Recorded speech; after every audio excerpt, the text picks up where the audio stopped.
Salam sejahtera Bapak Ibu dan juga saudara terkasih. Tema renungan kita pada hari ini memahami penyangkalan Petrus, tertulis dalam Lukas 22 ayat 56 sampai 62. Seorang hamba perempuan melihat dia duduk dekat api. Ia mengamat-amatinya lalu berkata, "Juga orang ini bersama-sama dengan dia." Tetapi Petrus menyangkal, katanya, "Bukan, aku tidak kenal dia."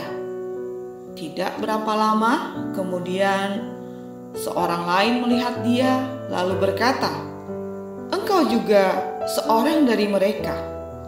Tetapi Petrus berkata, "Bukan, aku tidak." Dan kira-kira sejam kemudian seorang lain berkata dengan tegas, "Sungguh orang ini juga bersama-sama dengan dia, sebab ia juga orang Galilea." Tetapi Petrus berkata, "Bukan, aku tidak tahu apa yang engkau katakan."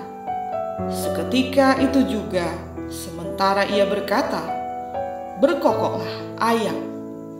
Lalu berpalinglah Tuhan memandang Petrus.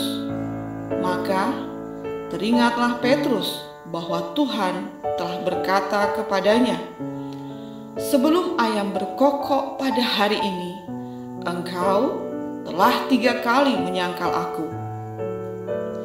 Lalu ia pergi keluar dan menangis dengan sedihnya. Relasi Petrus dengan Yesus memang unik. Tidak ada yang meragukan kesetiaan Petrus. Anda pasti mengingat ketika ia membela Yesus saat sang guru sedang ditangkap. Ia yang paling vokal. Ia adalah murid pertama Yesus. Nyaris di setiap peristiwa yang dicatat oleh Alkitab di mana Yesus berkarya, Petrus juga ada di sana. Lalu, mengapa dia kerap dilabel sebagai penyangkal Yesus? Apakah Petrus lupa diri? Lukas menceritakan peristiwa kelam yang menyebabkan Petrus dijuluki si penyangkal. Persis 3 kali Petrus menyangkal bahwa ia adalah salah satu murid Yesus. Namun, bolehkah kita benar-benar memahami situasi Petrus saat itu? Lihatlah dengan jujur diri kita.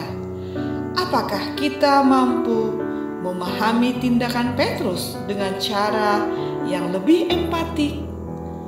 Malam itu adalah malam yang chaos. Pada malam itu, Yesus diarak ke rumah imam besar. Yesus jelas dalam bahaya besar. Semua orang yakin ia akan diadili dan mendapatkan hukuman berat. Petrus panik. Ia mengiringi pergerakan Yesus kemanapun ia digiring. Ia tidak ingin jauh dari sang guru.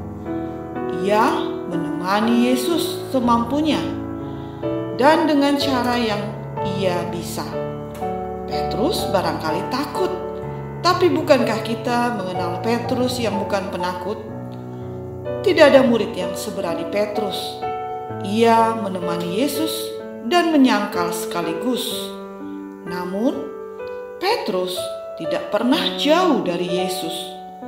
Dari peristiwa ini, kita dapat memahami bahwa bisa jadi Petrus melakukan penyangkalan karena selalu ingin mengawasi sang guru.